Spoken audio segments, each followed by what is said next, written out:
Swargate depot मॅनेजरला युवा नेते अक्षय मुन्ना सकपाळ यांच्या नेतृत्वात एसटी सेवेसंदर्भात धारेवर महामंडळाच्या दुर्लक्षावर तीव्र नाराजी।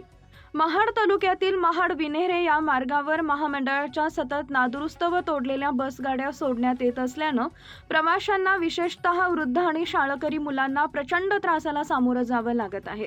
काही दिवसांपूर्वीच बिजगर फाट्यावर अशाच नादुरुस्त एसटी बसमुळे अपघात झाला होता।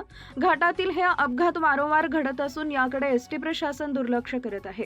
या पार्श्वभूमीवर युवा नेते अक्षय मुन्ना सकपाळ यांच्या नेतृत्वात आज स्वारगेट एसटी डेपो मॅनेजरची भेट घेऊन या समस्यांबाबत तीव्र नाराजी व्यक्त करण्यात आली आहे। यावेळी त्यांनी महामंडळाला निवेदन सादर करण्यात आले। त्यावेळी युवा नेते अक्षय मुन्ना सकपाळ तसेच महेंद्र पवार, विलास खांबे, यश धामणे, अनिकेत शिंदे, शुभम पार्टे, श्रीकांत शिंदे, राम पाटील आदी युवा वर्ग उपस्थित होते। तर यावर तातडीने उपाययोजना करण्याची मागणी केली आहे। सडक हाल थांबवा, सुस्थितीत बस गाड्या द्या। विनेरी विभागात पाठवण्यात येणाऱ्या गाड्या नेहमीच खराब असतात, ज्यामुळे प्रवाशांचे हाल होतात। हे प्रकार थांबले पाहिजेत। एसटी डेपोतील गाड्या सुस्थितीत असाव्यात, अन्यथा अशा गाड्यांना पुढे जाण्याची परवानगी दिली जाणार नाही, असा ठाम इशाराही मुन्ना सकपाळ यांनी दिलाय। या निवेदनानंतर प्रशासनानं योग्य ती खबरदारी घेण्याचं आश्वासन दिलंय, परंतु त्वरित कृती न झाल्यास जनतेच्या सोयीसाठी आंदोलन छेडलं जाईल, असा इशारा मुन्ना सकपाळ यांनी दिला आहे।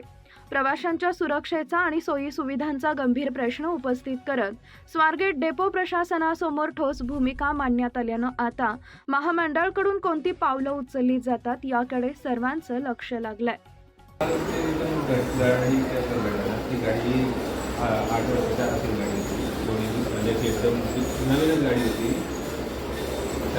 म्हणजे 8 वर्षाची गाडी होती, अशा गाडीचा काही प्रॉब्लेम नाही आहे। आता ती जळलेली घटना ते त्याच्याबद्दल मला तर काही जास्त बरोबर नाही।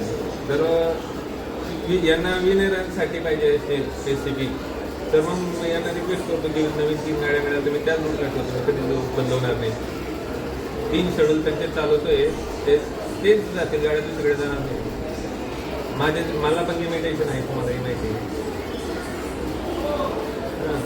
आता कालची गाडी साहेब महाडला जाईल, अजून 2-3 दिवस ते आरटीओचे इन्स्पेक्शनला राहील। त्यांना रिक्वेस्ट करतो की एक वेळा जाऊन कधी बघा की गाडी जुनी वाटते का तुम्हाला, काय माझे जे लिमिटेशन आहे तुम्हाला